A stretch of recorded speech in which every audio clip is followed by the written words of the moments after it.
Сәлем достар, сіздермен Аяржан, менің каналыма қош келдіңіздер. Бүгін сіздермен жұмсақ, қытырлақ түшпара әзірлейтін боламыз.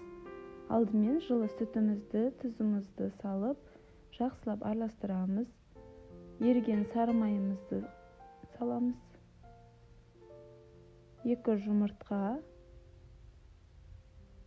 салып, жақсылап араластырып, жарты шай қасық ас содасын саламыз. Електен өткізілген ұнымызды салып, жұмсақ етіп, қамыр илейміз. Қамырымыз илеп, июі қанғанша 5-10 минут демалдырып қоямыз. Енді салмасын дайындаймыз. Алдын ала қайнатылған картобымызды езіп, тұз, қара бұрыш және де дәм келтіру үшін сары май саламыз. Жақсылап еземіз.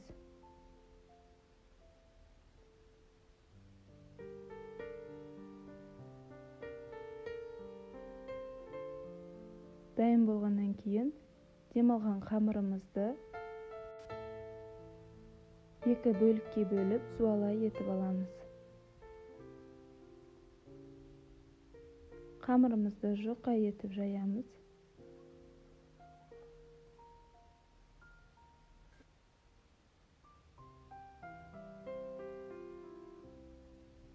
Әдемі көріну үшін мен ирелек қамыр кесетімен кестім. 4 бұрышты етіп бөліктерге бөліп, жаңағы картошкалы езбемізді салып, пельмен секілді етіп түйеміз.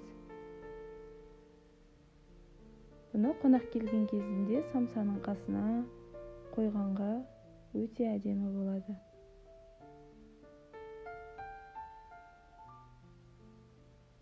Бас жақтарын қатты қысып бекітіп аламыз. Барлығын түйіп, табада майымызды қыздырамыз. Қатты қызартып қуырмаймыз. Сәл сарғыштау қылып қуырып аламыз.